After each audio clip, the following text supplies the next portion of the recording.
വൈജ രാവിലെ ശിവേട്ടനെ വിളിക്കുന്നുണ്ട്. ശിവൻ ചോദിക്കുകയാണ്, എന്താ വൈജ, ഇപ്പൊ നിനക്ക് സുഖമല്ലേ? പിന്നെ ഭയങ്കര സുഖമല്ലേ? ഏതോ വൃത്തിയെ കൊണ്ടുവന്ന് എന്റെ വീട്ടിൽ വെച്ചിരിക്കല്ലേ, എനിക്ക് ഭയങ്കര സുഖ. എൻ്റെ പൊന്നാങ്ങളമാരെന്നെ കൊണ്ടുവന്ന് ഇവിടെ കൊണ്ട് തള്ളിയിട്ട് പോയില്ലേ, നിങ്ങൾക്കിപ്പോൾ സമാധാനമായില്ലേന്ന് ചോദിക്കുമ്പോൾ വൈജയെ, അത് നിന്റെ വീടാ, അത് നിന്റെ ഭർത്താവാ, അത് നിന്റെ മക്കളാ. ആ ഒരു ബോധം നിനക്ക് വേണം. പിന്നെ നീ എന്തിനാ വെറുതെ വഴക്കുണ്ടാക്കുന്നത്? അവർ നിന്നോട് ഒരു പ്രശ്നത്തിനും ഇല്ലല്ലോ, പിന്നെ എന്തിനാ? അലീന പാവം കുട്ടിയല്ലേ, അവൾ നിന്നോട് എന്തെങ്കിലും വഴക്കുണ്ടാക്കാൻ വരുന്നുണ്ടോ? ആ കുട്ടി ആ വീട്ടിലെ ജോലിയും ചെയ്ത് നിന്റെ കാര്യങ്ങൾ നോക്കി നിന്റെ മക്കളുടെ കാര്യങ്ങൾ നോക്കി ജീവിക്കുകയല്ലേ, പിന്നെ എന്തിനാ വെറുതെ? മതി അലീന പുരാണം, എനിക്ക് കേൾക്കണ്ട. എല്ലാവർക്കും അലീന അലീന ആ ഒറ്റ വാക്കുകൾ പറയാനായിട്ട്. ഞാൻ എന്താ പറയുന്നെന്നോ എൻ്റെ മാനസികാവസ്ഥ എന്താണെന്നെങ്കിലും ആരെങ്കിലും ചിന്തിക്കുന്നുണ്ടോ എന്നൊക്കെ ചോദിക്കുകയാണ്.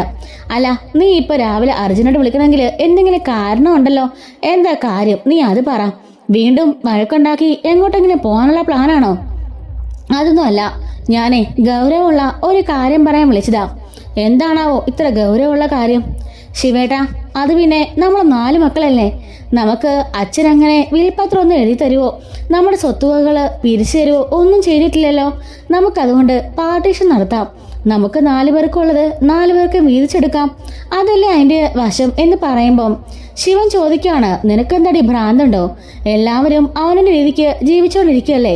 ഇവിടെ ഞങ്ങൾ 3 ആണുങ്ങളുണ്ടായിട്ട് ഞങ്ങൾക്ക് ആർക്കും ഇതുവരെ പാർട്ടീഷനെ പറ്റി പറയുന്ന കൂടിയില്ല. പിന്നെ നിനക്കെന്താ ഇത്ര അത്യാവശ്യം എന്ന് ചോദിക്കുകയാണ്. എനിക്ക് അത്യാവശ്യമുണ്ട്. നിങ്ങളിപ്പോൾ പറഞ്ഞല്ലോ, നിങ്ങളാണെങ്കിലാ നാളെ നിങ്ങൾക്ക് വേണ്ടതെല്ലാം നിങ്ങളങ്ങ് എടുക്കും. ഞാൻ മാത്രം ഇവിടെ തെണ്ടു തിരിഞ്ഞിരിക്കേണ്ട വരും. അത് നടക്കില്ല. ഇപ്പം കൊല്ലപ്പള്ളിയിലെ തറവാട് വീട് ശിവേട്ടനല്ലേ കൈകാര്യം ചെയ്യുന്നത്. അതുപോലെ ഗംഗേട്ടൻ ഇപ്പോൾ അവിടെ പോയി സ്വന്തമായിട്ടല്ലേ വീടുണ്ടാക്കിയത്. രാജീവിൻ്റെ കാര്യമാണെങ്കിൽ പിന്നെ പറയാൻ വേണ്ട. ഞാനിപ്പോൾ എൻ്റെ ഭർത്താവ് അധ്വാനിച്ചുണ്ടാക്കിയ വീട്ടിൽ അങ്ങേറെ ചെലവിൽ കഴിയല്ലേ. അതുകൊണ്ട് എനിക്കെൻ്റെ പാർട്ടീഷൻ വേണം എന്ന് പറയാണ്. നീ ആൾ കൊള്ളാല്ല വൈജേ, നമ്മളെല്ലാവരും പാർട്ടീഷൻ മേടിച്ച് പിരിഞ്ഞു പോകണമെന്നാണോ നീ പറഞ്ഞത്? ഞാൻ അങ്ങനെയൊന്നും പറഞ്ഞില്ലല്ലോ. നമുക്ക് ഓരോരുത്തർക്ക് എന്തൊക്കെയാണോ അതൊക്കെ വീതം വെക്കാം, അത് മതി എന്ന് പറയുന്നുണ്ട്. ശരി, ഞാനെങ്കിൽ ഗംഗേട്ടനും രാജീവനുമായിട്ട് ഈ കാര്യം ഡിസ്കസ് ചെയ്യാം. ആ, എത്രയും പെട്ടെന്ന് വേണം. അല്ല, നിനക്കാണ് ഇപ്പം ഇത്ര അത്യാവശ്യമൊക്കെ ഉണ്ട്, അതുകൊണ്ടല്ലേ പറഞ്ഞത്. എൻ്റെ വൈജേ, ഇത്രയും കാലം 10-23 വർഷം നീ ജോലി ചെയ്തുണ്ടാക്കിയ കാശ് 1 രൂപ പോലും നീ ബാലേന്ദ്രനോ വീട്ടിലോ മുടക്കിയിട്ടില്ല, ആർക്കും നീ കൊടുത്തിട്ടില്ല. ആ പൈസ മുഴുവനും നിന്റെ അക്കൗണ്ടിലില്ലേ? അതുപോലെ ഗോൾഡും എല്ലാം നിന്റെ കയ്യിലില്ലേ? അതെല്ലാം എൻ്റെ കയ്യിൽ തന്നെ ഉണ്ട്. ഇപ്പോൾ ഈ ഹോസ്പിറ്റൽ കേസിന് തന്നെ 10-12 ലക്ഷം രൂപയാണ് എനിക്ക് ചിലവായത്. അത് നിങ്ങൾക്ക് ആർക്കെങ്കിലും അറിയാവോ? എൻ്റെ ഭർത്താവ് പോലും അത് തന്നില്ല, അയാൾ തിരിച്ചു മേടിച്ചില്ലേ. അതുകൊണ്ട് എനിക്ക് എൻ്റെ പൈസ വേണം എന്ന് പറയാണ്. ശരി ശരി, ഞാൻ അവരോട് ഡിസ്കസ് ചെയ്ത് വിളിക്കാം എന്ന് പറയുന്നുണ്ട്. അങ്ങനെ ഗംഗേട്ടനോടും രാജീവനോടും വിളിച്ചിട്ട് കോൺഫറൻസ് കോളിൽ ശിവൻ ഈ കാര്യം പറയാണ്. ഗംഗേട്ടൻ പറയാണ്, ഇവളെന്താ ഇങ്ങനെ തലതിരിഞ്ഞു പോയത്? ഇവക്ക് എന്താ പറ്റിയത്? എൻ്റെ ഗംഗേട്ടാ, ഒന്നും പറയണ്ട. ഞാൻ പറഞ്ഞു, കുടുംബം നിലപ്പിരിക്കുന്ന പോലെ ആവില്ലേ. അതിൻ്റെ ആവശ്യമൊക്കെ ഇപ്പോൾ ഉണ്ടോ? തറവാട്ടിലിപ്പോൾ ഞാനാ കഴിയുന്നത്, ശരിയാ. രാജീവനാണല്ലോ അവൻ്റെ കാര്യങ്ങളുമായിട്ട് അവൻ പുറത്താ. ഗംഗേട്ടനും അവിടെയാ. നമ്മളെല്ലാം ഇങ്ങനെ അങ്ങ് പോയിക്കൊണ്ടിരിക്കുകയല്ലേ. നമുക്ക് എന്തെങ്കിലും പരാതി പരിഭവമോ എന്തെങ്കിലും ഉണ്ടോ? തറവാട് വീട്ടായിട്ട് അതവിടെ കിടക്കുകയല്ലേ. പിന്നെ ഇവക്ക് എന്താ പ്രശ്നം? എനിക്ക് മനസ്സിലാവുന്നില്ല. രാജീവൻ പറയാണ്, അവൾക്ക് പ്രശ്നം വേറൊന്നുമല്ല, അഹങ്കാരം. അത്രയുള്ള കാര്യം. എന്തൊക്കെ പറഞ്ഞാലും അവൾ ആർക്കും ഒന്നും അംഗീകരിച്ച് കൊടുക്കില്ല. എന്നിട്ട് ഇപ്പൊ അഹങ്കാരം കൊണ്ട് നടക്കുക അവള്. ഇപ്പോൾ അവളുടെ സ്വന്തം മകൾ അലീന, അവളെ എങ്ങനെയെങ്കിലും പഠിക്ക് പുറത്താക്കണം, അതേ ഉള്ള അവളുടെ ആഗ്രഹം. അന്ന് നിങ്ങൾ രണ്ടുപേരും അവളെ പിടിച്ചുപിടിയാലെ കൊണ്ടുവന്നണ്ട, അല്ലെങ്കിൽ ഏതെങ്കിലും വാടക വീട്ടിലേക്ക് അവളെ മാറിയനെ. എൻ്റെ രാജീവ, ഇപ്പോഴും അവള് അതേ പോയിന്റിൽ തന്നെ നിൽക്കുക, വാടക വീട്ടിലേക്ക് മാറണം എന്ന് പറഞ്ഞ്. അപ്പോൾ ശിവൻ പറയുന്നുണ്ട്, എനിക്കൊരു സംശയം, ഇനിയിപ്പം ഇവിടുന്ന് കിട്ടുന്ന ഷെയറും കൊണ്ട് അവൾക്ക് പുതിയൊരു വീട് വെച്ച് മാറി താമസിക്കാനാണെങ്കിലോ? അവളുടെ കയ്യിൽ ഫിക്സഡ് ഡെപ്പോസിറ്റായിട്ട് കോടിക്കണക്കിന് രൂപയുണ്ട്. അച്ഛൻ കൊടുത്ത സ്വത്തുക്കൾ വേറെ ഉണ്ട്. അതൊന്നും പോരാഞ്ഞിട്ടാ ഇപ്പം ഇതിനോടുള്ള ആക്രാന്തം. എന്താണോ പറയാ, ഒറ്റ പെങ്ങളായി പോയില്ലേ, എന്ത് ചെയ്യാനാവും എന്ന് രാജീവൻ പറയാണ്. അപ്പോൾ ഗംഗേട്ടൻ പറയുന്നുണ്ട്, എന്താ പറഞ്ഞാലും ആ ബാലേന്ദ്രനെ സമ്മതിക്കണം. അയാൾ വായിത്തൊന്നെല്ലാം വിളിച്ചു പറയെങ്കിലും അയാളോട് നമ്മുടെ അച്ഛനൊക്കെ ചെയ്തത് വലിയൊരു ക്രൂരതയാ. അതുമാത്രമല്ല, നമ്മുടെ പെങ്ങൾ ഇത്രയും കാലം അയാളെ എന്തുമാത്രം കഷ്ടപ്പെടുത്തിയെന്ന് നമുക്കറിയാലോ. ആ ബാലേന്ദ്രൻ ഒരക്ഷരമെങ്കിലും ഉണ്ടായിരുന്നോ? വൈജ എന്ന് പറഞ്ഞാൽ അയാൾ പൂജിക്കായിരുന്നു. വൈജനെ അത്രയ്ക്ക് ഇഷ്ടമായിരുന്നു. അവൾ എന്ത് പറഞ്ഞാലും മിണ്ടാതെ അയാൾ കേട്ടോണ്ടിരിക്കുകയായിരുന്നു. അത്രയ്ക്ക് ജീവനായിരുന്നു അയാൾക്ക്. ഒരക്ഷരം പോലും മിണ്ടാതെ എപ്പോഴും വൈജയെന്നും പറഞ്ഞ് പിന്നാലെ നടക്കല്ലായിരുന്നോ?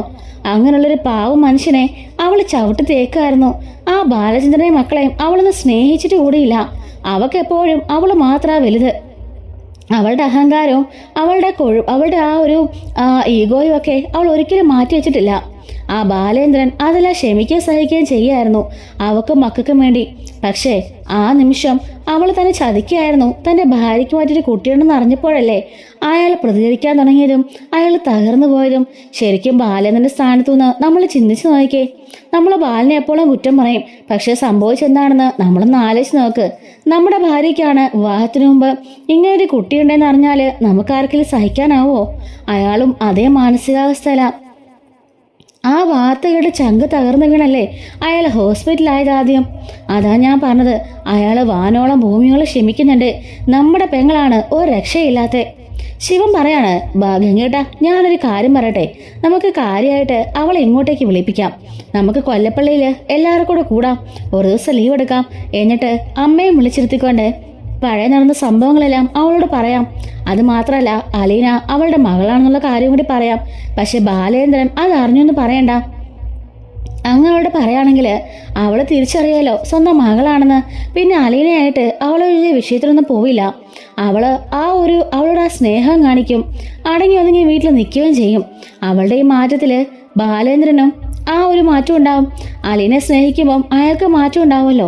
പിന്നെ നമുക്ക് കുറച്ച് പറഞ്ഞും കൂടെ കൊടുക്കാം, ബാലിന് എന്തെങ്കിലും സത്യം അറിയുമെന്ന്. അതുകൊണ്ട് തന്നെ പേടിച്ചിട്ട് അവൾ ബാലിനെ അനുസരിക്കുകയും ചെയ്താലോ എന്നൊക്കെ പറയാണ്.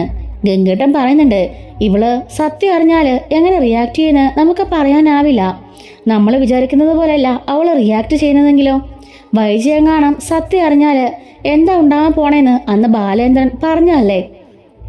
അങ്ങനെ എങ്ങാണം വൈജ ആ സത്യങ്ങൾ അറിഞ്ഞു എന്ന് ബാലേന്ദ്രൻ അറിഞ്ഞാൽ ആ നിമിഷം തന്നെ അയാൾ അവളെ ഡിവോഴ്സ് ചെയ്യുന്ന അയാൾ നേരത്തെ പറഞ്ഞതാ. അതുകൊണ്ട് അത് നമ്മൾ ചെയ്യുന്നത് റിസ്ക് അല്ലേ എന്ന് ചോദിക്കാണ്. എങ്കിലും അതാണ് ഈ പ്രശ്നങ്ങൾക്ക് ഇവർ പോകുമ്പോഴെന്ന് എനിക്ക് തോന്നുന്നു. വൈജയ്ക്ക് അല്ലനോടുള്ള ആ ദേഷ്യവും ആ വെറുപ്പും എല്ലാം മാറണം. അതിന് ഇതല്ലേ ഒറ്റ വഴിയുള്ളൂ എന്ന് ചോദിക്കാണ്. അങ്ങനെ ഇവരെ അതിനെക്കുറിച്ച് സംസാരിക്കുകയാണ്. അങ്ങനെ ഒരു ദിവസം ലീവ് എടുത്ത് 4 പേരും കൂടി ഇവിടെ കൊല്ലപ്പള്ളിയിൽ കൂടാമെന്ന് തീരുമാനിക്കുന്നുണ്ട്. വൈജി ഇങ്ങനെ ഒരു ആവശ്യം ഉന്നയിച്ച കാര്യം കമല പോയിട്ട് മുത്തശ്ശിയോട് പറയുന്നുണ്ട്. മുത്തശ്ശി പറയാണ്, ഇവക്കെന്താ വട്ടുണ്ടോ, ഇപ്പം എന്തിനാ ഇങ്ങനെ ഒരു പാർട്ടീഷൻ എന്ന് ചോദിക്കുകയാണ്. അവക്കേ ഉള്ളതൊന്നും തികയുന്നില്ല, അതേ ഉള്ള കാര്യം. ഇപ്പൊ ബാലേന്ദ്രനായിട്ട് ഉടക്കിട്ട് നിൽക്കുകയല്ലേ. ആ വാടക വീട് നോക്കിയത് അവൾക്ക് ഒരുപാടങ്ങ് ഇഷ്ടപ്പെട്ടു. ആ വീട് സ്വന്തമായിട്ട് മേടിക്കാനാ അവളുടെ പ്ലാനിങ്. അതിന് കാശ് വേണമല്ലോ. അവളുടെ അക്കൗണ്ടിൽ പൂത്ത കാശ് കിടക്കുക. പക്ഷെ അവൾ അതിന് 1 രൂപ പോലും തൊടില്ലല്ലോ. ഇവിടുന്ന് കിട്ടുന്ന ഷെയറും കൊണ്ട് മേടിക്കാനായിരിക്കും അവളുടെ പ്ലാനിങ് എന്ന് പറയുന്നുണ്ട്. എങ്കിലും കുടുംബം ഇങ്ങനെ തല്ലിപ്പിരിക്കേണ്ട കാര്യമുണ്ടോ? എന്തെല്ലാം കാണണം. അതിനുവേണ്ടി ഞാനിങ്ങനെ കിടക്കുകയല്ലേ. അദ്ദേഹം പോകുന്നതിന് മുമ്പേ ഒരു വിളിപ്പത്രം തയ്യാറാക്കിയാൽ മതിയായിരുന്നു. ഇനി 4 പേരുടെ കൂടുമ്പോൾ എന്തൊക്കെ പ്രശ്നം ഉണ്ടാവും എന്ന് ആലോചിക്കാണ്. കമല പറയുന്നുണ്ട്, എന്തായാലും രാജീവനും ശിവേട്ടനും ഗംഗേട്ടനും കൂടി എന്തായാലും പ്രശ്നമൊന്നും ഉണ്ടാക്കില്ല. നിങ്ങളുടെ മകളെ ഉണ്ടാക്കിയാലേ ഉള്ളൂ. അവൾ കാണല്ലോ എല്ലാത്തോടും ആക്രാന്തവും അഹങ്കാരവും എല്ലാം എന്ന് പറയുന്നുണ്ട്. മുത്തശ്ശി മാകപ്പാടെ ധർമ്മസങ്കടത്തിലാവുന്നുണ്ട്. അങ്ങനെ മനുവിനെ വിളിച്ചിട്ട് ശിവൻ കാര്യങ്ങളെല്ലാം പറയാണ്. മനു പറയുന്നുണ്ട്, ആന്റി അങ്ങനെ പറഞ്ഞെങ്കിൽ പിന്നെ ഷെയർ കൊടുക്കുന്നതല്ലേ വെച്ചാൽ നല്ലത്. അത് മാത്രമല്ല, എന്നാണെങ്കിലും അങ്ങനെ ഒരു പരിപാടി വേണമല്ലോ. അതുകൊണ്ട് അത് ചെയ്യുന്നതിന് നല്ലതെന്ന് എനിക്ക് തോന്നുന്നു. ആന്റിക്ക് ആ വീട് മേടിക്കാനുള്ള പ്ലാനിങ് ആയിരിക്കും. അത് നമുക്ക് എങ്ങനെയും പൊളിച്ചിറക്കി കൈ കൊടുക്കാം. പക്ഷേ ആന്റിയുടെ ഇപ്പോഴത്തെ ആഗ്രഹം നടക്കട്ടെ എന്ന് പറയുന്നുണ്ട്. ഗംഗേട്ടൻ ഈ കാര്യങ്ങൾ വിളിച്ച് ബാലേന്ദ്രനെ അറിയിക്കാണ്. ബാലേന്ദ്രൻ പറയുന്നുണ്ട്, എല്ലാം നിങ്ങളുടെ പെങ്ങളുടെ ഇഷ്ടം പോലെ. എനിക്കതിൽ അവളുടെ സ്വത്തിൽ അവകാശവും വേണ്ട, ഒരാണാ തൊട്ടുപോലും വേണ്ട. അവൾ ഇത്രയും വർഷം ജോലി ചെയ്തു, 10-23 വർഷക്കാലം. ആ ജോലി ചെയ്ത കാശ് മുഴുവനും അവളുടെ കയ്യിൽ തന്നെ ഉണ്ട്. 1 രൂപ പോലും ഞാൻ വാങ്ങിച്ചിട്ടില്ല. അവളുടെ 1 രൂപ പോലും ഞാൻ ആഗ്രഹിച്ചിട്ടുമില്ല. അവൾ ഇങ്ങോട്ടേക്ക് വന്നപ്പോൾ അവളുടെ അച്ഛന് ഇഷ്ടംപോലെ സ്വർണം കൊടുത്തല്ലേ പറഞ്ഞയച്ചത്. ഇന്നേ വരെ അതിലൊരു മോതിരം പോലും ഞാൻ തൊട്ടിട്ടില്ല.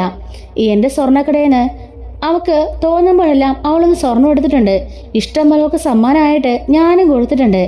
അതേ ഉള്ളൂ, അല്ലാതെ ഇങ്ങോട്ടൊന്നും ഞാൻ വാങ്ങിച്ചിട്ടില്ല. എനിക്ക് വൈദ്യരുടെ സ്വത്തിൻ്റെ ആവശ്യമില്ല. അതുകൊണ്ട് ഈ ഒരു കാര്യത്തിൽ എന്നെ ഉൾപ്പെടുത്തുകയും വേണ്ട, എനിക്കറിയാൻ വേണ്ട. അവൾ എന്താച്ചാ കാണിക്കട്ടെ എന്ന് പറയാണ്. ഞങ്ങൾ ഉടനെ വരുന്നുണ്ട്. എന്നിട്ട് ഈ കാര്യത്തിന് വക്കീലിനെ വിളിച്ച് ഒരു തീരുമാനം ഉണ്ടാക്കണം എന്ന് പറയാണ്. ശരി ശരി, ആങ്ങളമാരും പെങ്ങളും കൂടി എന്താച്ചാ ആയിക്കോ. ഇതിനകത്തൊന്നും എന്നെ വലിച്ചഴക്കേണ്ട, എനിക്ക് താല്പര്യമില്ല. അല്ലെങ്കിൽ തന്നെ ഞാനിവിടെ ആകെപ്പാടെ പെട്ടു നിൽക്കുന്ന അവസ്ഥയിലാണ്. പിന്നെ അലിനുള്ളതാണ് ഏക ആശ്വാസം. അവളിപ്പോ എൻ്റെ മകനെ നേരാവണ്ണം നടത്താ. അവനിപ്പോ നല്ല ഉഷാറായി, പഴയതുപോലായി. എൻ്റെ ബബിത മോളും നല്ല മാറ്റമുണ്ട്. എല്ലാവരെയും മാറ്റിമറിക്കാൻ അവൾക്ക് സാധിച്ചു. പക്ഷേ അവളുടെ സ്വന്തം പെറ്റ തള്ളയെ മാത്രം മാറ്റാൻ അവൾക്ക് ഇതുവരെ കഴിഞ്ഞിട്ടില്ല എന്ന് പറയുന്നുണ്ട്. ബാക്കി എല്ലാവരും മനുഷ്യരാ, അവൾ മനുഷ്യരൊന്നും അല്ലല്ലോ. രാക്ഷസിയാ രാക്ഷസി, അവൾ ഒരിക്കലും മാറില്ല എന്നിങ്ങനെ ബാലേന്ദ്രൻ പറയുന്നുണ്ട്. അങ്ങനെ ഫോൺ കട്ടാക്കാണ്. ഈ സമയം അലീന അങ്ങോട്ടേക്ക് ജ്യൂസും കൊണ്ട് വരുന്നുണ്ട്. എന്താച്ചാ ആകെപ്പാട് ടെൻഷനിലാണല്ലോ. ആരെ വിളിച്ചേ? നിന്റെ ആംഗിളാ, മൂത്ത ആംഗിള് ഗംഗേട്ടൻ. ആണോ? എന്ത് പറഞ്ഞു? വരുന്നുണ്ടോ? ആ വരുന്നുണ്ട്, ഉടനെ തന്നെ. ആഹാ കൊള്ളാലോ, ഒത്തിരിയായി കണ്ടിട്ട് എന്ന് പറയാണ്. ആ കാണണ്ട കാഴ്ച തന്നെയാ. നിന്റെ അമ്മയുണ്ടല്ലോ വൈജ മേഡം, പാർട്ടീഷൻ ചെയ്യാൻ പറഞ്ഞിരിക്കുക. പാർട്ടീഷനോ? അതെ. ഈ മേഡത്തിന് എന്തിനു കുഴപ്പമാച്ചാ? അത് തന്നെയാ എനിക്ക് മനസ്സിലാക്കാത്ത അഹങ്കാരം. ഈ കാണുന്നതും അവളുടെ അക്കൗണ്ടിൽ കിടക്കുന്നതും അവളുടെ അലമാരി പൂട്ടിച്ചേർന്ന സ്വർണവും ഒന്നും അവൾക്ക് പോരാ. ഇനി അതിൽ പാർട്ടീഷൻ ചെയ്യാൻ ചെല്ലുക. ശരിക്കും പറഞ്ഞാൽ അവൾക്ക് കൊടുക്കേണ്ട ഒരു കാര്യമില്ല ആ ആങ്ങളമാർക്ക്. വിവാഹം കഴിച്ച സമയം തന്നെ അവളുടെ അച്ഛൻ എടുപ്പത് സ്വർണം കൊടുത്താ അവളെ ഇങ്ങോട്ടേക്ക് പറഞ്ഞയച്ചത്. ഇഷ്ടം പോലെ കൊടുത്തു, പറയാതിരിക്കാൻ പറ്റില്ല. അതുപോലെ തന്നെ അങ്ങേരെ ഫിക്സഡ് ഡെപ്പോസിറ്റ് കൂടെ കൊടുത്തിരുന്നു. അവക്കിങ്ങനെയുള്ള വീതമെല്ലാം കൊടുത്ത അങ്ങേര് പറഞ്ഞയച്ചത്. എന്നിട്ടും ഇപ്പൊ കൊടുക്കുന്നതേ ആ ആങ്ങളമാരുടെ നല്ല മനസ്സ്. വേറെ ഏതിലാമാരായിരുന്നെങ്കിൽ ഒരിക്കലും കൊടുക്കില്ലായിരുന്നു. ഇതിപ്പോ 3 ഭാഗമായിട്ട് വീതിച്ചേനെ. ആ പിന്നെ പെങ്ങളോട് അവർക്ക് അമിതമായ സ്നേഹമാണല്ലോ. ഒറ്റ പെങ്ങളല്ലേ ഉള്ളൂ, അതുകൊണ്ട് അവര് കൊടുക്കാൻ തയ്യാറാ. അതിപ്പോ അവള് മുതലെടുത്തോണ്ടിരിക്കുക എന്ന് പറയുന്നുണ്ട്. അല്ല ഇവരെല്ലാം എന്നായിരിക്കും വരുന്നേ? അറിയില്ല, 2-3 ദിവസത്തിൽ കാണുമെന്നാ പറഞ്ഞത്. പിന്നെ ഞാൻ പറഞ്ഞു എന്നെ ഇതിനകത്തങ്ങ് വലിച്ചിഴയ്ക്കാൻ വേണ്ട. അവളുടെ ഒരു സ്വത്തിന് അംശം പോലും എനിക്ക് വേണ്ട. 1 രൂപ കാശ് പോലും അവളുടെ എനിക്ക് വേണ്ട എന്ന് ഞാൻ പറഞ്ഞിട്ടുണ്ട്. ഇനി എന്തായി തീരുവോ? അവിടെ ഇനി എന്തൊക്കെ പ്രശ്നം ഉണ്ടാവുമെന്ന് ആർക്കറിയാം. അവര് 3 പേരും അങ്ങനെ സ്വത്തിനും വഴക്കുണ്ടാക്കുന്ന ആൾക്കാരൊന്നും എനിക്ക് തോന്നുന്നില്ല. 4ഉം 4-8 വീതിക്കായിരിക്കും എന്നിങ്ങനെ ബാലേന്ദ്രൻ പറയുന്നുണ്ട്. എന്തേലും കാണിക്കട്ടെ, നമ്മൾ അതിലൊന്നും ഇടപെടാൻ നിൽക്കണ്ട. അല്ല രോഹിമോൻ എന്തിയേ? അവൻ ഓക്കെയാ. അവനിപ്പം പഠിക്കാനൊക്കെ ഉള്ള താല്പര്യമൊക്കെ കാണിക്കുന്നുണ്ട്. എത്രയും പെട്ടെന്ന് നമുക്ക് അവനെ കോളേജിലേക്ക് ചേർക്കണം. ആ കോളേജിൽ എന്ത് പറ്റി? അവൻ അങ്ങോട്ടേക്ക് പോയില്ലേ? ആ എന്താച്ചാ അങ്ങനെ പറഞ്ഞേ? അവൻ അങ്ങനെ പോകാൻ പറ്റുമോ? എന്തൊക്കെയാണെങ്കിലും ഈ കേസിൽ അവൻ ഉൾപ്പെട്ടതല്ലേ. അപ്പോൾ കുട്ടികളുടെ മുമ്പിലൊക്കെ അവൻ നാണം കെട്ട് പോവില്ലേ? വീണ്ടും അവരെല്ലാം കൂടി ഷെയിം ചെയ്യുകയാണെങ്കിൽ, നാണം കെടുത്താണെങ്കിൽ അവൻ മാനസികമായി തകർന്നു പോയില്ലേ? നമ്മൾ ഇത്രയും കഷ്ടപ്പെട്ട് അവനെ തിരിച്ചു കൊണ്ടുവന്നത് വെറുതെ ആയി പോയില്ലേ? അതുകൊണ്ട് തന്നെ അവനെ വേറെ എവിടെയെങ്കിലും ഒരു കോളേജിൽ ചേർക്കണം. ഒരുപാട് പരിചയമില്ലാതെ കുറെ ദൂരത്തായിക്കോട്ടെ. അതാകുമ്പം ഒത്തിരി പെട്ടെന്നൊന്നും അവനെ ആരും ഐഡന്റിഫൈ ചെയ്യില്ലല്ലോ. ഐഡന്റിഫൈ ചെയ്യാത്ത രീതിക്ക് വേണം അവനെ കൊണ്ടാക്കാൻ എന്ന് പറയുന്നുണ്ട്. ആ നമുക്ക് നോക്കാം എന്ന് പറയുന്നുണ്ട്. അങ്ങനെ 2-3 ദിവസം കഴിയുന്നുണ്ട്. ഗംഗേട്ടനും രാജീവനും ശിവനും കൂടിയിട്ട് കൊല്ലപ്പള്ളിയിലേക്ക് വരുവാണ്. ആ സമയത്ത് മനുവിനെയും കൂടി അവർ വിളിക്കുന്നുണ്ട്. മനു അങ്ങോട്ടേക്ക് വരികയാണ്. ബാലചന്ദ്രനെ വിളിക്കുന്നുണ്ടെങ്കിലും ബാലേന്ദ്രൻ പോവാൻ കൂട്ടാക്കുന്നില്ല കേട്ടോ. അതുകൊണ്ട് തന്നെ വൈജ നേരെ കൊല്ലപ്പള്ളിക്ക് പോവാണ്. മാലതിയും അതുപോലെ കമലയൊക്കെ ഉണ്ട് കേട്ടോ അവിടെ. ഇവരെല്ലാവരും ഉണ്ട്, മുത്തശ്ശിയുണ്ട്. അപ്പോൾ ഈ ഒരു പാർട്ടീഷനിൽ നമുക്ക് ബാലേന്ദ്രനെ കൂടി വിളിക്കേണ്ടതായിരുന്നല്ലോ എന്ന് രാജീവൻ പറയുമ്പം ഞാൻ പറഞ്ഞതാ. പക്ഷേ അദ്ദേഹം വരാൻ തയ്യാറായില്ല. ഇവളുടെ സ്വഭാവം അങ്ങനല്ലേ, പിന്നെ എങ്ങനെയാ അയാൾ വരാൻ കൂട്ടാക്കുന്നേ എന്ന് ചോദിക്കാണ്. ഗംഗേട്ടാ, ഞാൻ 10-23 വർഷമായിട്ട് ഇങ്ങനെ തന്നെ ആയിരുന്നു. അപ്പോഴൊന്നും കുഴപ്പമില്ലാത്ത ബാലേന്ദ്രന് ഇപ്പം എന്താ ഒരു മാറ്റം? ബാലേന്ദ്രന് അവൾ വന്ന് കയറിയ പിന്നല്ലേ ഇങ്ങനൊരു മാറ്റം? നിങ്ങളത് ശ്രദ്ധിച്ചില്ലേ? ഇത്രയും കാലം ഈ വൈജ എങ്ങനെയായിരുന്നോ അങ്ങനെ തന്നെയാ ഇപ്പോഴും. അതിൽ മാറ്റം ഉണ്ടായത് അയാൾക്ക് മാത്രമാ, എനിക്കല്ല. അയാൾ ഇങ്ങനെ വെറുപ്പ് കാണിക്കാൻ മാത്രം ഞാൻ എന്ത് തെറ്റാ ചെയ്തത്? എനിക്കതാ മനസ്സിലാവാത്തത്. അലീനെ അയാളെ കൊണ്ടുവന്നു, ഞാൻ അവളോട് വഴക്കുണ്ടാക്കി പോരെടുത്തു, എല്ലാം ശരിയാ. പക്ഷെങ്കിൽ അതിൽ എൻ്റെ ഭാഗത്തൊരു ന്യായമില്ലേ? അയാളുടെ അവിഹിത സന്തതിയല്ലേ അത്? പിന്നെ എനിക്ക് ന്യായമില്ലാതിരിക്കുമോ എന്ന് ചോദിക്കാണ്. ന്യായത്തെക്കുറിച്ചും ഒന്നും നീ കൂടുതൽ സംസാരിക്കണ്ട, അതായിരിക്കും നല്ലത്. നമ്മളിവിടെ വന്നത് പാർട്ടീഷന്റെ കാര്യം സംസാരിക്കാനാ. അതും നീ പറഞ്ഞതിനെ പറ്റി മാത്രം. ഞങ്ങൾ 3 പേർക്കും അതിനോട് യാതൊരു താല്പര്യമില്ല. കാരണം ഞങ്ങൾ ഇതുകൊണ്ട് സന്തോഷപ്പെട്ടാ ജീവിക്കുന്നത്.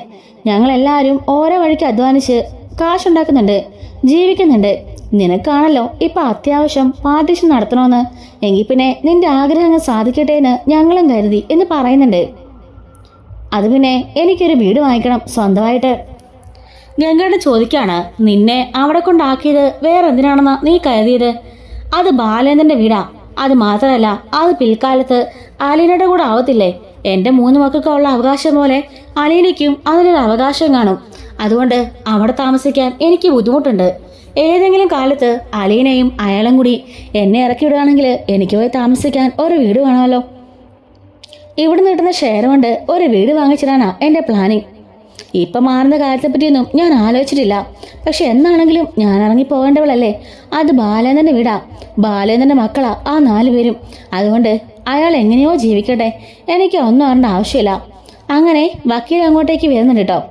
വക്കീൽ അവിടെ വന്നിരുന്നിട്ട് ഇങ്ങനെ ഇതിനെക്കുറിച്ചൊക്കെ ചോദിക്കുകയും സംസാരിക്കുകയൊക്കെ ചെയ്തിട്ടുണ്ട്. എന്നിട്ട് വക്കീൽ പറയാണ്, നിങ്ങൾക്കറിയാലോ, അദ്ദേഹത്തിന്റെ കൂടെ ഒരുപാട് കാലം ഞാൻ വർക്ക് ചെയ്തിട്ടുണ്ട്. പല പല കേസുകളിലും അദ്ദേഹത്തിനെ സഹായിച്ചിട്ടുമുണ്ട്. മരിക്കുന്നതിന് ഏകദേശം ഒരു 2 ആഴ്ച മുമ്പായിരിക്കും അദ്ദേഹം എൻ്റെ അടുത്ത് വന്നിരുന്നു. അതിനുശേഷം ഒരു വിൽപത്രം തയ്യാറാക്കിയിട്ടാ പോയത്. ഗംഗയുടെ ചോദിക്കാണ്, വിൽപത്രമോ? അച്ഛനോ? അതെ, അച്ഛൻ ഓൾറെഡി മുൻകൂട്ടി കണ്ടിരുന്നു താൻ മരിക്കാറായിന്ന്. അല്ലെങ്കിൽ തന്നെ അദ്ദേഹം കിടപ്പിലായിരുന്നല്ലോ. ആ സമയത്താണല്ലോ അദ്ദേഹം പെട്ടെന്നൊരു ദിവസം മറ്റേ സ്നേഹനികേതത്തിലേക്ക് പോയതും അവിടെ നിന്ന് തിരികെ വന്നതും പിന്നെ പെട്ടെന്ന് അസുഖം മൂർച്ഛിച്ചതും മരിച്ചതും എല്ലാം എന്ന് പറയാണ്. ആ സ്നേഹനികേതത്തിലേക്ക് പോയതിനു ശേഷമാണ് വന്നിനടുത്ത് വന്നിട്ട് വിൽപത്രം തയ്യാറാക്കണമെന്ന് പറഞ്ഞു. അദ്ദേഹത്തിന്റെ ഒരു സുഹൃത്തു കൂടി ഉണ്ടായിരുന്നത് കൂടെ. 2 പേരും കൂടിയാണ് വന്നത്. വിൽപത്രം തയ്യാറാക്കിയിട്ട് എൻ്റെ അടുത്ത് ഏൽപ്പിക്കുകയും ചെയ്തു. എന്തെങ്കിലും ഒരു ദിവസം മക്കളിങ്ങനെ വിൽപത്രത്തിന് വേണ്ടിയും പാർട്ടീഷൻ നടത്താൻ വേണ്ടിയും വരികയാണെങ്കിൽ അത് കാണിക്കാനും എന്നോട് പറഞ്ഞിരുന്നു. അതുവരെ ഈ കാര്യത്തെപ്പറ്റി ആരെയും അങ്ങനെ പ്രത്യേകിച്ച് അറിയിക്കണ്ട എന്നാ അദ്ദേഹം പറഞ്ഞത് എന്ന് പറയുന്നുണ്ട് കേട്ടോ. അപ്പോൾ ശിവനും രാജീവനും ഗംഗേട്ടനൊക്കെ പരസ്പരം മുഖത്തോട് മുഖം നോക്കാണ്. വൈജ പറയാണ്, എന്തായാലും അത് നന്നായി. അച്ഛൻ ചെയ്തു വെക്കേണ്ട കാര്യങ്ങൾ അച്ഛൻ നേരത്തെ ചെയ്തു വെച്ചല്ലോ. അമ്മ പറയാണ്, മുത്തശ്ശി പറയുന്നുണ്ട്, എങ്കിലും ഇതൊന്നും ഞാൻ അറിഞ്ഞിരുന്നില്ല അദ്ദേഹം എങ്ങനെ ചെയ്തു വന്നു. അദ്ദേഹം ഇങ്ങനെ ചെയ്യുന്ന ഞാൻ ഓർത്തുമില്ല. എന്തായാലും അത് നല്ല കാര്യമായി. മരിക്കുന്നതിന് മുമ്പ് മക്കൾക്ക് കൊടുക്കേണ്ടതെല്ലാം അദ്ദേഹം ഓർത്തെഴുതി വെച്ചല്ലോ. അത് തന്നെ വലിയ പുണ്യം. ഇനി അതിൻ്റെ പേരിൽ ഒരു വഴക്കം വെക്കാണെന്ന് ഉണ്ടാക്കണ്ടല്ലോ എന്ന് ചോദിക്കാണ്. 5ആയിട്ടാണ് അദ്ദേഹം പാർട്ടീഷൻ ചെയ്തിരിക്കുന്നത് എന്ന് പറയുന്നുണ്ട്. അപ്പോൾ നമ്മുടെ മനു പറയുന്നുണ്ട്, മുത്തശ്ശിയുടെ പേർക്ക് എന്തായാലും എഴുതി വെച്ചിട്ടുണ്ട് കേട്ടോ. അല്ലെങ്കിൽ പിന്നെ മുത്തശ്ശിനെ എല്ലാവരോടും തള്ളിക്കളയുമെന്ന് അച്ഛനെ പേടി കാണും, അതുകൊണ്ടായിരിക്കും എന്ന് പറയാണ്. അങ്ങനെ വിൽപത്രം വായിക്കാൻ തുടങ്ങുന്നുണ്ട്. അതായത് മുത്തശ്ശിയുടെ കാലശേഷം മാത്രം ഇപ്പോഴുള്ള തറവാട് വീടും അതിൻ്റെ ചുറ്റുമുള്ള സ്ഥലങ്ങളും എല്ലാം ശിവന്റെ പേർക്കാണ് കേട്ടോ എഴുതിയിരിക്കുന്നത്. അതുപോലെ രാജീവനും ഒരു പങ്ക് കൊടുക്കുന്നുണ്ട്. ഗംഗേട്ടനും മറ്റുള്ളൊരു സ്ഥലത്ത് വലിയൊരു പങ്ക് തന്നെ കൊടുക്കുകയാണ്. അതുപോലെ തന്നെ നമ്മുടെ വൈജയ്ക്കും സ്വത്തിനൊരു ഭാഗം എഴുതി വെച്ചിട്ടുണ്ട്. അങ്ങനെ 4 പേർക്കും എഴുതി വെച്ചിരിക്കുകയാണ് കേട്ടോ. മുത്തശ്ശിയുടെ പേർക്ക് എഴുതിയിരിക്കുന്നതാണ് പിൽക്കാലത്ത് ശിവനുള്ളത്. അതുകൊണ്ട് ശിവന് സെപ്പറേറ്റ് എഴുതാതെ മുത്തശ്ശിയുടെ കാലശേഷം ശിവന് അതെല്ലാം ഇതുമെല്ലാം അവൻ്റെ സ്വന്തമാകുമെന്ന രീതിക്കാണ് എഴുതിയിരിക്കുന്നത്. അപ്പോൾ എല്ലാവർക്കും തൃപ്തിയായി കേട്ടോ. കാരണം എല്ലാവർക്കും ഒരുപോലെ തന്നെ ഒരു കുറ്റവും കുറവും വരുത്താത്ത രീതിയിൽ എല്ലാം അദ്ദേഹം സെറ്റ് ചെയ്ത് വെച്ചിട്ടുണ്ട്. ഇനി 5ാമത്തെ ആള് എന്ന് പറയുന്നുണ്ട്. അപ്പോഴേക്കും വൈജി ചോദിക്കുകയാണ്, 5ാമത്തെ ആളോ? അതാരാ? ഞങ്ങൾ 4 മക്കളല്ലേ ഉള്ളൂ. അമ്മയുടെ പേരല്ലേ ആദ്യം പറഞ്ഞത്? അല്ല, മുത്തശ്ശിയുടെ പേരിലാണ് ശിവന്റെ ഉള്ളത്. അമ്മ മരിച്ചതിന് ശേഷം അമ്മയുടെ കാലശേഷം മാത്രമേ ശിവൻ അത് സ്വന്തമാക്കാൻ സാധിക്കുകയുള്ളൂ എന്നാ എഴുതിയിരിക്കുന്നത്. ശിവനാണല്ലോ അമ്മയെ നോക്കുന്നത്, അതുപോലെ തന്നെ മനു. അതുകൊണ്ട് അവർക്കായിരിക്കും അതിനുശേഷമുള്ള സ്വത്തുക്കളെല്ലാം. പിന്നെ 5ാമത്തെ ആളാരാ എന്ന് വൈജി ചോദിക്കുമ്പം അത് പിന്നെ ആ പെൺകുട്ടിയുടെ ഒരു പേര്, പെൺകുട്ടിയോ? അലീന എന്ന് പറഞ്ഞൊരു പെൺകുട്ടിയുടെ പേർക്കാണ് അത് എഴുതിയിരിക്കുന്നത് എന്ന് പറയാണ്. ഇത് കേട്ട് എല്ലാവരും ഞെട്ടി വിറയ്ക്കുന്നുണ്ട്. നമ്മുടെ വൈദ്യരാരൻ പറയണ്ടല്ലോ. വൈദ്യ ഷോക്കായി നിന്നിപ്പില് അവിടെ ചാടി എഴുന്നേക്കാണ്. അങ്ങനെ ഞെട്ടി വിറച്ചുകൊണ്ട് വൈദ്യ എഴുന്നേക്കാണ്. ഇതെന്തൊക്കെയാണെങ്കിലും വൈദ്യക്ക് അപ്രതീക്ഷിതമായ ഒരു അടിയായിരുന്നല്ലോ. ഒരിക്കലും ഇങ്ങനൊരു തിരിച്ചടി അവൾ പ്രതീക്ഷിച്ചില്ല. അതുപോലെ തന്നെ ഗംഗേട്ടന് രാജീവന് ശിവനും ഒന്നും തന്നെ ഈ ഒരു കാര്യത്തെപ്പറ്റിയും ചിന്തിച്ചിട്ട് കൂടിയില്ല. എന്തായാലും അച്ഛനറിയാം അത് അലീന വൈദ്യരുടെ മകളാണെന്ന്. അച്ഛനറിയാവുന്ന കാര്യം അവർക്ക് അറിയാമായിരുന്നല്ലോ. എങ്കിലും അവർക്ക് വല്ലാത്തൊരു ഷോക്കായി പോയിട്ടുണ്ട്. മനുവിന് ഇത് കേട്ടപ്പം വലിയ സന്തോഷമായിട്ടോ. തൻ്റെ മുത്തശ്ശൻ തൻ്റെ അലീനയെ കൂടി പരിഗണിച്ചല്ലോ എന്ന് ഓർക്കുമ്പം മുത്തശ്ശി ഓർക്കുന്നുണ്ട്. ഇങ്ങേർക്ക് ഇതെന്തിനു സോക്കേടാ അവളുടെ പേർക്കൊക്കെ എഴുതി വെച്ചത് എന്നൊക്കെ മനസ്സിലോർക്കാണ്. ഈ സമയം കമല ഞെട്ടി എഴുന്നേറ്റ് ചോദിക്കാണ്, ഇതെന്ത് പരിപാടിയാ? ഒരു വീട്ടിലെ വേലക്കാരി പെണ്ണിനാണോ ഈ സ്വത്തുക്കളൊക്കെ എഴുതി വെച്ചത്? അവ നിങ്ങളുടെ അച്ഛൻ നിങ്ങൾക്ക് എന്താ മനസ്സിലാവാത്തെ എന്ന് ചോദിക്കാണ്. അപ്പോഴേക്കും ശിവൻ പറയുന്നുണ്ട്, കമലെ അവളിപ്പോൾ ജോലിക്കാരിയല്ല, ബാലേന്ദ്രന്റെ മകളാ. അതെ, ഞാൻ ചോദിക്കട്ടെ, ബാലേന്ദ്രൻ ഇവിടുത്തെ ആരാ? വൈജയുടെ ഭർത്താവ്, അതായത് നിങ്ങളുടെ അച്ഛൻ്റെ മരുമോന്റെ അവിഹിത സന്തതിക്ക് സ്വത്തുക്കൾ എഴുതി വെക്കുന്ന ഏർപ്പാട് എവിടെയെങ്കിലും കേട്ടുണ്ടോ? പിന്നെ ഇതെന്താണെന്ന് എനിക്ക് മനസ്സിലാവുന്നില്ല എന്ന് പറയുന്നുണ്ട്. നീ കൂടുതൽ മനസ്സിലാക്കാനും നിൽക്കണ്ട. അച്ഛൻ അങ്ങനെ ചെയ്തിട്ടുണ്ടെങ്കിൽ അതിൻ്റെ പിന്നിൽ എന്തെങ്കിലും ഒരു കാരണം കാണും. അല്ലാതെ അച്ഛൻ വെറുതെ ഒന്നും എഴുതിയില്ലല്ലോ എന്ന് പറയാണ്. വൈജി അപ്പം പറയാണ്, അത് തന്നെയാ എനിക്ക് മനസ്സിലാവാത്തത്. അച്ഛൻ എന്തിനാ അവളുടെ പേർക്ക് സ്വത്തുക്കളൊക്കെ എഴുതി വെച്ചത്? അതും ഒരു വിഹിതം എന്ന് പറയുമ്പം എന്തോരുണ്ടെന്ന് നിങ്ങൾക്കൊക്കെ അറിയാമല്ലോ. കോടിക്കണക്കിന് രൂപയുടെ സ്വത്തുണ്ട്. അതെന്തിനാ അവൾക്ക് എഴുതി വെച്ചത്? അച്ഛനപ്പോ നേരത്തെ അറിയാമായിരുന്നോ അത് ബാലേന്ദ്രന്റെ മകളാണെന്ന് എന്ന് ചോദിക്കാണ്. ഗംഗേട്ടൻ പറയുന്നുണ്ട്, ഒരുപക്ഷെ അച്ഛനത് അറിയായിരിക്കും, അതുകൊണ്ടായിരിക്കും അങ്ങനെ ചെയ്തത്.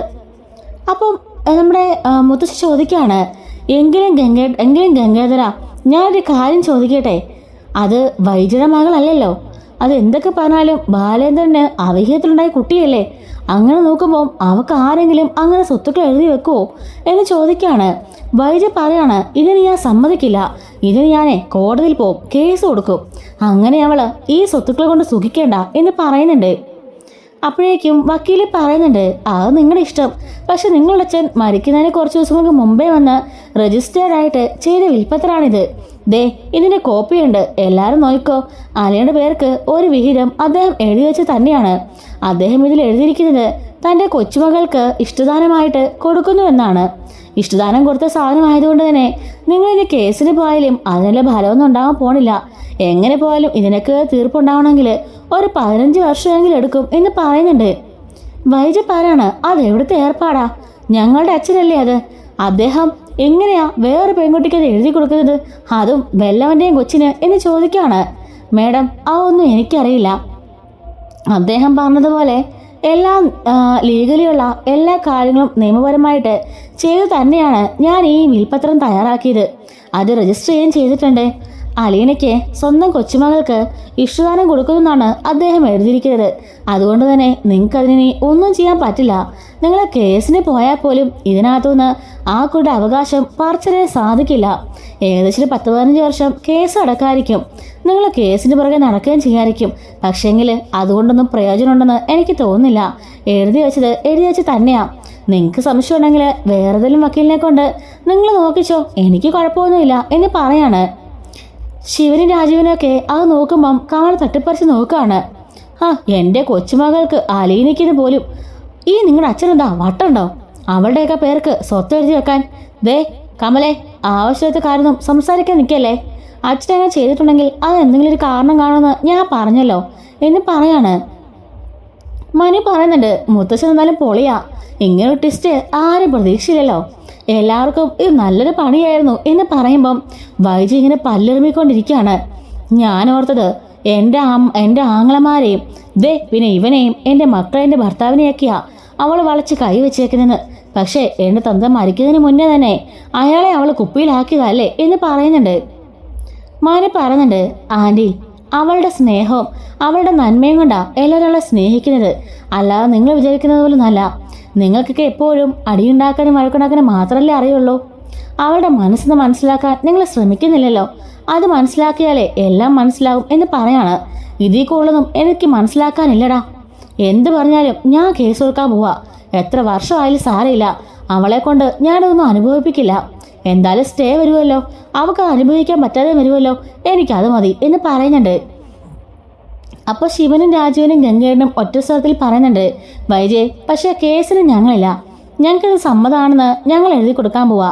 നീ കേസിന് പോയാൽ നീ തന്നെ ഇതിന് പിന്നാലെ പോകേണ്ടി വരും. ഞങ്ങൾ ആരും ഇതിന് പിന്നാലെ വരത്തുമില്ല, മൈൻഡ് ചെയ്യത്തുമില്ല എന്ന് പറയുന്നുണ്ട് കേട്ടോ. അപ്പോഴേക്കും വൈജ ദേഷ്യപ്പെട്ട് അവിടെ ഇരിക്കുകയായിരിക്കും. എങ്കിലും ഇങ്ങനെ അച്ഛൻ കാണിച്ചല്ലോ, അതോർത്ത് അവൾക്ക് വല്ലാത്ത വിഷമമുണ്ട്. അങ്ങനെ വൈജ അവിടെ നിന്ന് ഇറങ്ങുമ്പോഴേക്കും നീ പോവാണോ, കഴിക്കുന്നില്ലെന്ന് ചോദിക്കുമ്പം വയറ് നിറഞ്ഞു, അച്ഛനും കൂടി എനിക്ക് നന്നായി തന്നല്ലോ, ഇനി എന്തെനിക്ക് അറിയാനാ എന്ന് ചോദിക്കാണ് കേട്ടോ. അവളെ ഞാൻ ശരിയാക്കി കൊടുക്കുന്നുണ്ട്. എല്ലാവരെയും മയക്കി എല്ലാം ഉണ്ടാക്കാൻ അവൾ മിടിക്കുക. എൻ്റെ അച്ഛനെ പോലും മയക്കി സ്വത്തുക്കളുടെ അവകാശം അവളെ കൈക്കലാക്കിയില്ലേ, ഞാൻ പോയി ചോദിച്ചിട്ടുള്ളൂ ബാക്കി കാര്യം എന്ന് പറയാണ്. ഗംഗേട്ടൻ പറയുന്നുണ്ട്, ആ കൊച്ചതിന് എന്ത് പഴിച്ചു? അവൾ അറിഞ്ഞോണ്ടല്ലോ ഇതൊന്നും ചെയ്തത്. ആർക്കറിയാം അച്ഛൻ മരിക്കുന്നതിന് മുമ്പേ അവൾ ഇതെല്ലാം അവളുടെ പേർക്ക് ആക്കിയതാണോന്ന്. നിങ്ങൾക്കാർക്കും ഒന്നും അറിയണ്ടല്ലോ. നിങ്ങൾക്ക് എല്ലാവർക്കും ഇപ്പൊ അലീന വലിയ പുണ്യവതിയല്ലേ, ബാലചന്ദ്രന്റെ മകൾ അവള്. അങ്ങനെയാണല്ലോ നിങ്ങളൊക്കെ പറഞ്ഞത്. അങ്ങനെയാണെങ്കിൽ അവൾക്ക് സ്വത്ത് കൊടുക്കേണ്ട അവകാശം ബാലേന്ദ്രനല്ലേ, അല്ലാതെ എൻ്റെ അച്ഛൻ എന്തിനാ അത് കൊടുക്കാൻ നിൽക്കുന്നത് എന്നും പറഞ്ഞ് ദേഷ്യപ്പെട്ട് തുള്ളിച്ചാടിക്കൊണ്ട് അവിടുന്ന് ഇറങ്ങാണ്. കമല പറയുന്നുണ്ട്, അവള് പറഞ്ഞതും ന്യായമല്ലേ. അവളുടെ സ്വത്തിന്റെ വിഹിതം പോലും അച്ഛൻ എന്തിനാ അവളുടെ പേർക്ക് എഴുതി വെച്ചത്, ആ അലീനയുടെ പേർക്ക്? അതിന്റെ എന്താവശ്യമുള്ളത് എന്ന് ചോദിക്കാണ്. ഗംഗേട്ടൻ കമലയോട് പറയാണ്, കമലെ ഞങ്ങൾ പറഞ്ഞല്ലോ, അച്ഛനങ്ങൻ ചെയ്തിട്ടുണ്ടെങ്കിൽ അതിന്റെ പിന്നില് പ്രധാനപ്പെട്ട ഒരു കാരണം കാണും. നീയും വൈജപ്പേള് തുടങ്ങാതെ ആവശ്യമില്ല സംസാരിക്കാൻ നിൽക്കാതെ. അപ്പൊ വക്കീലിനോട് ആ പേപ്പേഴ്സ് എല്ലാം അവര് മേടിക്കുന്നുണ്ട്. എന്തായാലും സ്വത്ത് ഭാഗം വെക്കണം എന്നുള്ളത് അവളുടെ ആവശ്യമായിരുന്നല്ലോ, അവ നടന്നിട്ടുണ്ട്. അച്ഛൻ എല്ലാവർക്കും വേണ്ടിയുള്ളതെല്ലാം എഴുതി വെച്ചിട്ടുമുണ്ട്. ഇപ്പൊ എല്ലാവർക്കും സമാധാനമായി കാണുമല്ലോ എന്നൊക്കെ പറയാണ്. മുത്തശ്ശി പറയാണ്, എങ്കിലും അദ്ദേഹം ഇങ്ങനെ ചെയ്തല്ലോ, അതെനിക്ക് വിശ്വസിക്കാനാവുന്നില്ല. എന്തിനായിരിക്കും അലീനയുടെ പേർക്ക് അത് എഴുതി വെച്ചതെന്ന് മുത്തശ്ശി ചോദിക്കാണ്. മുത്തശ്ശി സോറി അമ്മേ, അച്ഛന്റെ സ്വഭാവം എന്താണെന്ന് അമ്മയ്ക്ക് അറിയാലോ. കാര്യമില്ലാതെ അച്ഛനിങ്ങനെ മുൻകൂട്ടി ഒരു കാര്യം ചെയ്തു വെക്കില്ല. അതിന് പിന്നില് കൃത്യമായ എന്തോ ഒരു കാരണമുണ്ടെന്ന് മാത്രം അമ്മ മനസ്സിലാക്കിയാൽ മതി എന്ന് പറയാണ്. ഗംഗേട്ടൻ പറയുന്നുണ്ട്, എനിക്ക് എന്തായാലും പോയിട്ട് അത്യാവശ്യമുണ്ട്, അതുകൊണ്ട് ഞാനിന്ന് വൈകുന്നേരം തന്നെ ഇറങ്ങും. ശിവനും രാജീവും പറയാണ്, അവള് വിളിച്ചിട്ട് ഇങ്ങനൊരു കാര്യം അത്യാവശ്യമായിട്ട് പറഞ്ഞോണ്ടാ ഞങ്ങൾ ഒന്ന് തന്നെ ഇറങ്ങാൻ തീരുമാനിക്കുകയാണ് എന്ന് പറയാണ്. മനു പറയുന്നുണ്ട്, ഞാനെന്തായാലും 2 ദിവസം ഇവിടെ തന്നെ കാണും. ഇനി വൈജയാൻറ്റി പോയിട്ട് അവൾ എന്തൊക്കെയാ പ്രശ്നം ഉണ്ടാക്കാൻ പോണെന്ന് അറിയില്ലല്ലോ, അതുകൊണ്ട് അതെന്തായാലും തീർപ്പാക്കിയിട്ടേ ഞാൻ പോകണുള്ളൂ എന്ന് പറയാണ്. ഗംഗേട്ടൻ പറയുന്നുണ്ട്, എന്തായാലും ശരിയാടാ, നീ ഇപ്പോൾ അവിടെ ഉള്ളത് നല്ല കാര്യം തന്നെയാ. വൈജയോടൊപ്പം എന്തൊക്കെ കോലാഹലമാണ് ഉണ്ടാക്കാൻ പോണേന്ന് നീ ഉണ്ടെങ്കിൽ ഒന്ന് മനസ്സിലാക്കാലോ. നീ എന്തായാലും അങ്ങോട്ടേക്ക് വിട്ടോ, അവിടെ ചെന്ന് എന്താ പ്രശ്നം നടക്കുന്നതെന്ന് നീ ഒന്ന് നോക്ക്. അതിനുശേഷമേ ഞങ്ങൾ വൈകുന്നേരം ഇവിടുന്ന് പോകുന്നുള്ളൂ എന്ന് പറയാണ്. ശരി അങ്കിളെ എന്ന് പറയാണ്. അങ്ങനെ നമ്മുടെ മനുവാണെങ്കിൽ കടപ്പാട്ടൂർ അലീനയുടെ വീട്ടിലേക്ക് പോകാനായിട്ട് റെഡിയാവുന്നുണ്ട് കേട്ടോ. അപ്പോൾ ഇതിൻ്റെ അടുത്ത പാർട്ട് വീഡിയോ നമ്മൾ അടുത്തൊരു വീഡിയോയിൽ അപ്ലോഡ് ചെയ്യുന്നതാണേ. മിസ്സാവാതിരിക്കാൻ ചാനൽ മറക്കാതെ സബ്സ്ക്രൈബ് ചെയ്ത് ഹൈപ്പ് ചെയ്തും ലൈക്ക് ചെയ്തും സപ്പോർട്ട് ചെയ്യണേ. Thanks for watching.